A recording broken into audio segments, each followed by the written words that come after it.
After so many years, hounded by hatred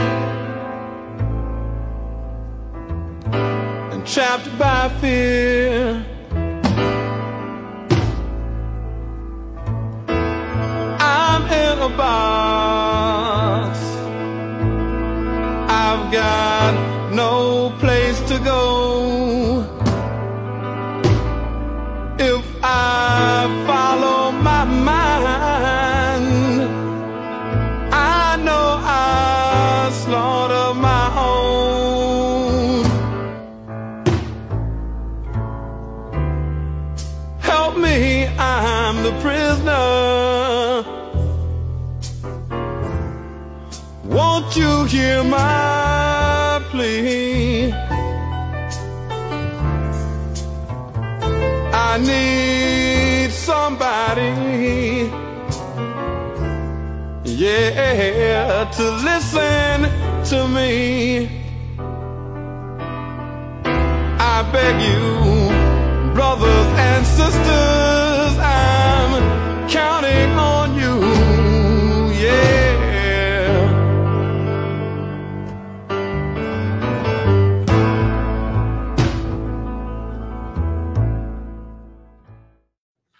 Peace and love, family. I'm Brother Frank, and this is the Northeast Political Prisoner Coalition. First and foremost, we want to say revolutionary salute to the Uhuru Three. The Uhuru Three were, it was found not guilty. They don't have to spend a second in prison. For 2 years, the United States government, they had an intense investigation on them, and the Uhuru Three, Omali Yeshitela, Penny Hess, and Jesse Neville, members of the Uhuru movement. And but Yeshitela, he was speaking he was giving a press conference, and at the press conference he said that they won because they fought back. And I think that that's very inspiring, that's very encouraging, because that's what we need to do. We need to fight back. On this platform, we focus exclusively on political prisoners, but we relate that to the world that we're living in, the struggles that we have, the battles we have. When we look at the Uhuru Three, we're looking at the fight that we have for our freedom of speech, right? Who is striking back at us, and what ideas are a threat to those who have power over us? So this situation with the Uhuru Three let us know that, we have to understand what's at stake, and we understand that we have to commit ourselves to building allies on the international stage. So when an attack hits us, we have a force that is fighting back with us, that is doing what is necessary to make sure that, the powers that are attacking us, knowing that we're not alone. Because just imagine the Uhuru Three didn't have people who were supporting them, people who were writing, people who were conducting press conferences. And if they didn't have that support, then, the situation would not have turned in their favor.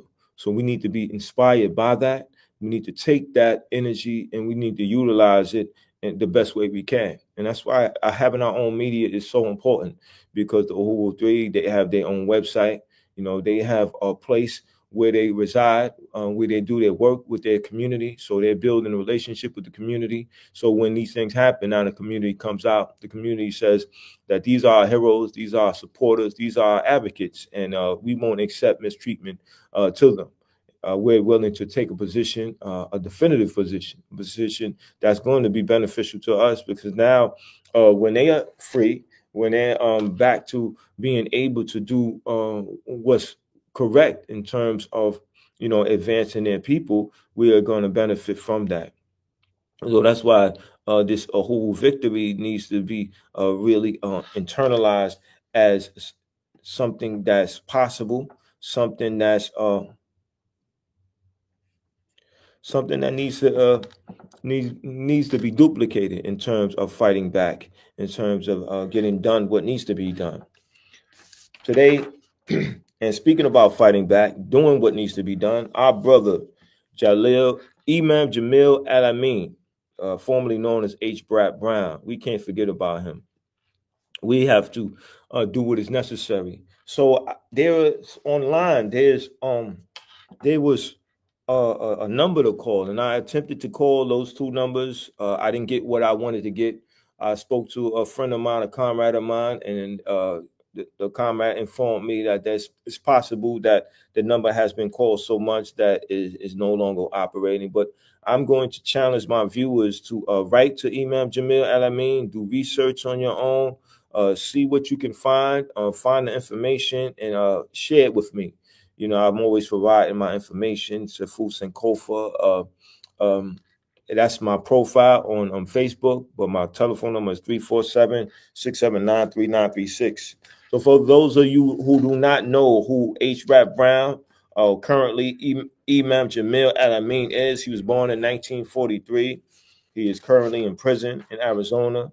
So H. Rap Brown succeeded Stokely Carmichael as the chairman of the Student Nonviolent Coordinating Committee, SNCC, and was a prominent figure in the Black Panther Party, a leading proponent of Black power, and a polarizing media icon.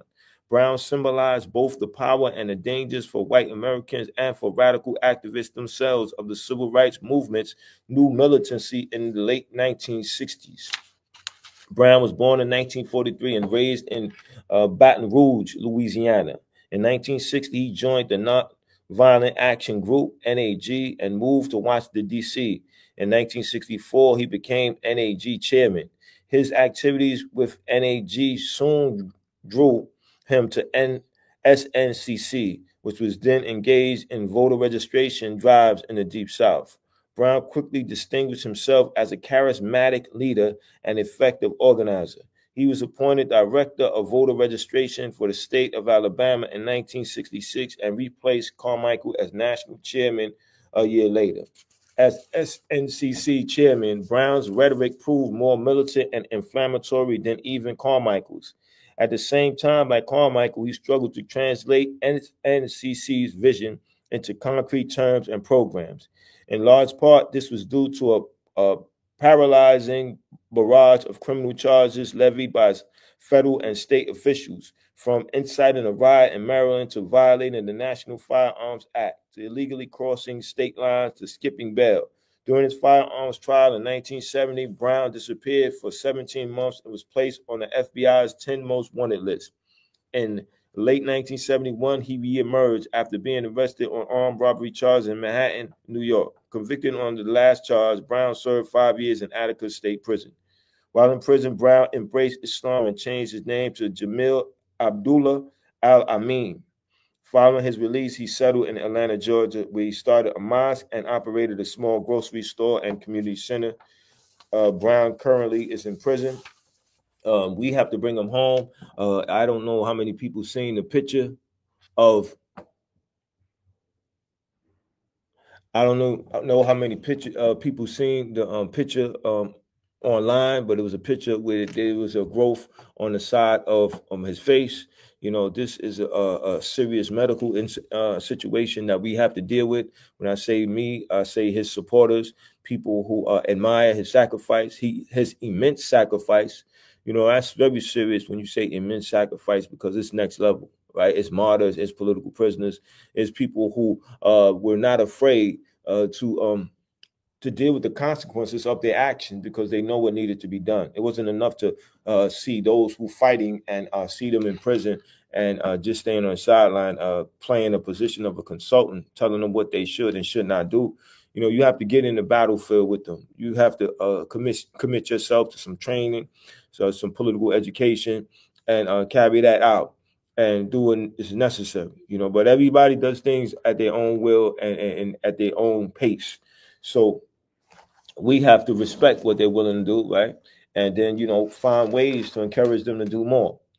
And that's so important that we understand, you know, Rap Brown, who he is, what he did, and, you know, his writings, some of his writings, Die, N-Word, Die, right? Yeah, y'all know what I mean when I say the N-Word. So that was one of the books that he wrote. And that book was very interesting. It was a book that I had picked up, and I had really benefited from it. This book right here that I'm holding in my hand, because that's one thing I do when I come on, is try to have a book that I recommend so that those who are viewing can get to know the topic a bit more intensely. So this book, Revolution by the Book, deals with a number of topics. He's dealing with it from his position regarding his faith, which is Islam. What stood out to me was a section called In Your Family. He says, we have been discussing and will continue to discuss in later chapters the nature of successful struggle as it relates to the oppressor outside of us. Yet we must also be able to struggle against the oppressor inside of us. We must be able to succeed in freeing ourselves from unnatural relationships with rulers, but we must also succeed in more immediate and intimate relationships with and among ourselves. And that piece resonated with me because I thought about what it is to side or be in agreement with the oppressed, right? You might not do the oppressor's deeds, but the position you take. One position is, how do you deal with our political prisoners, right? Are you against the oppressor, or are you with the oppressor? The oppressor is not going to say that we have political prisoners. The oppressor is going to say those are criminals, those are terrorists, and they're locked up, and they're going to be locked up for as long as we say they should be locked up. You know, for you not to fight against that idea is for you to take the oppressor's position. So I thought that section was very important because it allows you to think about your actions, right? It's so easy to say something, but it's another task to take on a particular task, to carry out a particular idea regarding your everyday life. And that's why that piece in that book was so important, because it really dealt with that. It allowed you to understand the seriousness in what you decide to do and not do. So H. Rap Brown, formerly known, right, as he was formerly known, Imam Jamil Al-Amin, right, he needs us, and we have to be there for him. There's always a task that we could take on, but we have to accept that task as something very seriously. We have to look at him as someone who needs to be amongst his people, right? We have obligations when it comes to our captured freedom fighters, our political prisoners, right? Those obligations are political, right? And political meaning the relationship between people and power, right? We have to stand together and decide that, you know, this brother is valuable to us. We are dealing with a number of issues in our community. It's the drugs, it's the lack of affordable housing, it's the lack of proper nutrition, it's our inability to, have that strong relationship with our youth, our future, to be able to talk to them, right? Because we don't control what goes on in our community, at least if we're not when I say we don't control it, I'm talking about, the necessary things that we need to develop our community, right? The community itself is under the control of the state, right? We need those resources that the state has to develop our community. So that is exactly where I'm getting at when I say what I say, because we have to accept that role, accept that responsibility, and be able to talk to our community. As I read about the brother, when he came home, he had a community center. He was active in the community. He was doing what needed to be done. So that's why I say that the brother needs to be with us. That's why we need to accept that responsibility. Bringing him, just imagine what that does to our psyche, right? The Uhuru 3-day victory. We know that people organized around that. They had demonstrations. They had rallies. They did what needed to be done. They wrote letters. They stood up. They sacrificed their time. They said that this is a brother that we need to stand in solidarity with. The state is attacking him, and he is one of us. He is one of ours, and we're not going to stand by and allow this to happen. We have a responsibility to do something, and the same approach needs to be taken when we talk about Imam Jamil Al-Amin, formerly H. Rap Brown. We need to accept responsibility. For those of you who are not able to see what I have printed, I said write to Imam Jamil at Imam Jamil Al-Amin 99 974-555 USP, Tucson, U.S. Penitentiary, P.O. Box 24550, Tucson, Arizona 85734. Right, we need to get letters in, letters of support. Let the letters get to him. I don't know what his physical conditions is exactly, but once we start taking action, right, writing letters to him, doing our research online, looking at what we can find, we'll eventually find it. And then as an organized people, we'll share what our findings so that others can do some actions on their own, and then they can share it with others as well. So, what can we do? How can we bring the brother home, right? We can organize in our community, use our community centers, right? Kwanzaa is right around the corner.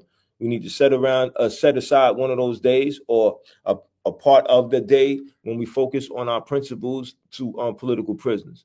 Let's talk about the status of political prisoners, who is dealing with what, and what we need to do. And have our children involved. Let them write letters to who they need to write to. Write letters to the jail facility where with Imam Jamil Al-Amin is.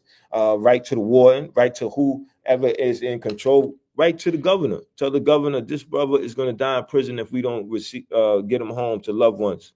It's nothing like that love from your people, from your community, to let you know that you are appreciated, you are needed, and we need you as long as possible. That love has power. It has deep power. And that's what he needs to come home to. And it's our responsibility to do that. So that's one of the ways, or one of the things we can do, is have the youth involved, have them writing letters, utilizing this time, this holiday time. People are more giving, right? There is depression going on, right? December is Suicidal Awareness Month. Or Depression Month, whatever it is, it's not a positive thing, but to be aware of something, now you know what you need to do against it. You know how you need to strike back against it. And that is our responsibility. That is what we need to do. We need to stand up. We need to strike back against what is not beneficial to us as a whole, as a group, as a people, as a loving people, a caring people, a people who is informed in their responsibility and their history of fighting back, standing together, and doing what is beneficial to us. And that's why I had to give you the history of the brother, because I wanted you to understand that this brother has been on the front line for quite some time. He was born in 1943, and we're into 2024, and he's still with us physically, right, mentally, right? But we have to do what is best to keep him with us as long as possible. And we have the power to do it. And we need to be confident in ourselves and our ability to come together and get something happen. So the letters can be written, and also the calls. As I told you, the two numbers that I had did not allow me to get done what I needed to get done. I didn't stop there. I researched some more. I researched a Facebook page, and I called that number, and that number was not a number that was current in terms of being able to get the necessary information. I contacted a brother who actually knew the brother, Imam Jamil. I mean, he gave me two numbers. Both of the numbers I called, I left a message on one number, and the other number is supposed to have been his son number, Imam Jamil, and I mean son number, but that number did not reach anybody. I don't think the number was working, but I say that to say that, the attempts were made to give you the most up-to-date information. So I never like to come online and not do my job, because I don't want to be hypocritical and tell you to do something that I'm not doing. I don't want to lose credibility amongst the people, because once credibility is gone, it's very hard to get back or return to you. So that's why I take that very seriously. So when we talk about the brother or doing something, I just gave you some information about what can be done, letters and calls, right? Because that's what is going to bring pressure on to those people who are keeping him incarcerated, keeping him away from us. They're going to know, oh, he's not alone. He has supporters. And that's why when we did the visual, when we were instructed to come to the jail, Bedford Hills Correctional Facility, and had the visual for those who were being mistreated in that correctional facility. That gave them moral support, and that let the jail know that they are being watched. So who needs to be involved in this particular work? Well, if you're a grassroots political organization, if you claim to be about advancing your people, then you need to be involved. And you know who you are, where you're at, So we need your support, we need your participation, we need your resources, right? There are good lawyers that are on the side of the people. There are good doctors that are on the side of the people. And we need to contact people on the international stage, right? If you have a connection in the United Nations, bring that up. Let them know that there is a prisoner by the name of Imam Jamil Al-Amin, currently in prison, and he's doing a serious time, and he needs to be home, right? The case itself is questionable, and there's evidence that he didn't do it. And now he's going through a serious medical issue. So he needs to be home with us so we can take care of him, so we could do what is necessary to get as much time out of him as possible. So those are the assignments. If you're a part of a Christian organization, right, and you claim to be lovers of the people, you can't claim to be Christ-like, right? Christ was a revolutionary. He stood up for what was correct. He stood against the powers that be during that time. So you claim to be Christ-like, then you need to be on a position of bringing our brother Imam Jamil Al-Amin home. You have resources, you have a place during your time of worship. There should be time designated towards those who are suffering, people who are standing up and fighting back, and because of their position politically, right, and socially, the state is attacking them. They are in prison. They are away from their loved ones. You have the ability to raise awareness to people around you, and those people have the ability to raise awareness to these elected officials, right? If you're Muslim, right, this is your Muslim brother. His name is Imam Jamil Al-Amin. What is your position on his current state, him being in prison? What are you doing about it? You can do something. You have the resources to do something. There are some good Muslim lawyers. There are some good Muslims who are involved in the medical field. They have resources. They can do something. So we're calling on you to get involved. Contact me at 347-679-3936. Let's talk. Let's organize. Let's exchange resources. Let's decide that we're going to take a position against what's going on and not let our brother die in prison, right? Because we can't get relaxed. We have to understand that this is happening because there's not enough of us being involved. But once there's enough of us being involved, then now we get the results that we want, right? I just want to provide my phone number for those who are tuning in, 347-679-3936. If you're tuning in right now, and if you cannot get this screen being shown where you're at, because I know some people are looking at this presentation on TikTok. So it's 347-679-3936. Again, that's 347-679-3936. Let's talk. Let's organize. Let's get the necessary support to get this brother home, because he needs to be with us. We need to show him the necessary love.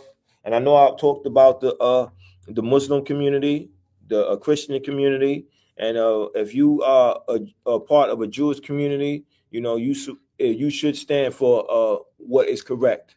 And we can use your support because we know that you have resources. You have access to newspapers. You have access to nurses, access to lawyers. We need all those resources to come together. It has to be a consolidated effort. Just like with the Uhuru 3, they didn't rely on just their organization. They was with people outside. They were people on the international stage that supported their cause, that took it up because it was threatening to them. We get comfortable speaking freely until, we can't speak freely anymore. So we have to think about what is at stake when we talk about the freedom of Imam Jamil Al-Amin, right? Just imagine that this brother is not presented to us, right? And just imagine that some of us forget about him. Imagine the worst happens. What does that say about those who are taking up this task of a better world? Those who are getting involved, those who are part of organizations, those who are organizing people in their community, right? What does it do to their psyche? How does it benefit them morally? That morale comes into question, right? You don't feel motivated to do anything, right? Because somebody let you die in prison. Somebody did not take care of you while you were in prison, right? Or rather, they're not taking care of who they supposed to be taking care in prison. So why would you want to follow that? What's of benefit is going to be to you to get incarcerated. Now, somebody doesn't have your bail money. Somebody is not giving you commissary. Somebody is not looking out for your loved one. It doesn't look good at all. So that's why this fight with Imam Jamil, it's a lot at stake. For those of us who are involved in struggle, involved in our liberation, right? It's a lot at stake for how we deal with this delicate situation. Right, to do something is to encourage those who are coming after us to stand up and fight back. So during this time of Kwanzaa, when we deal with self-determination, we deal with collective work and responsibility, that's directly related to political prisoners. How are we dealing with them? Right? What's going to come out of discussion? Right? You open up the gifts that you were expecting to get or not expecting to get. You had the conversation with loved ones that you were looking forward to having. You had some great meals and reminisce on some great times, right? But at the fabric of the meeting, the gathering, right? What's at the fabric, right? Shouldn't it be principles, values?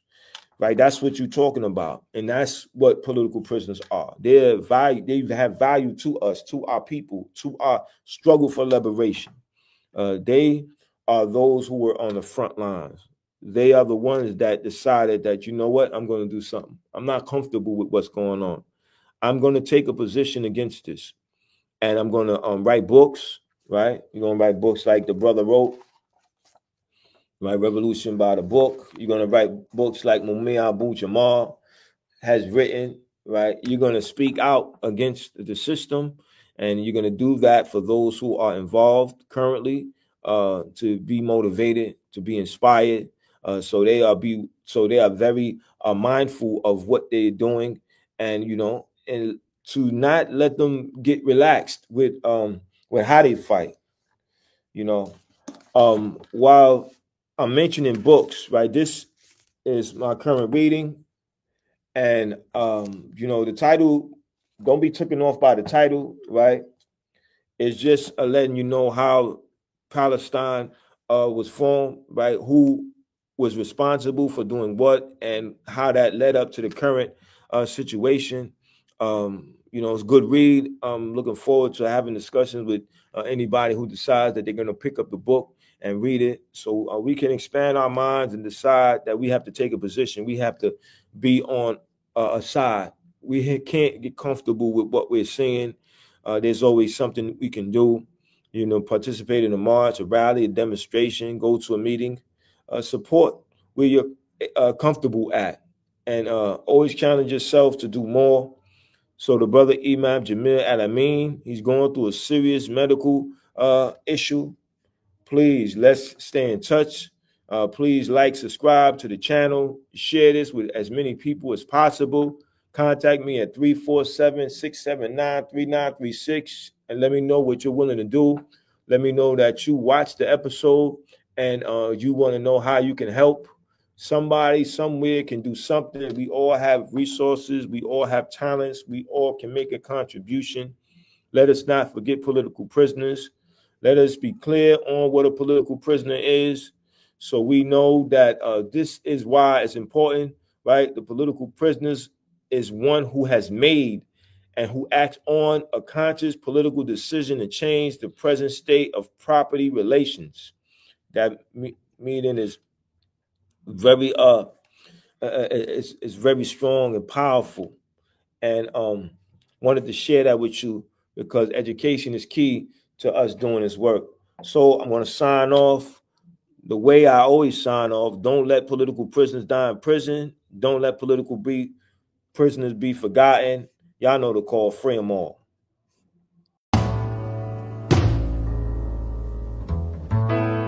Here I am,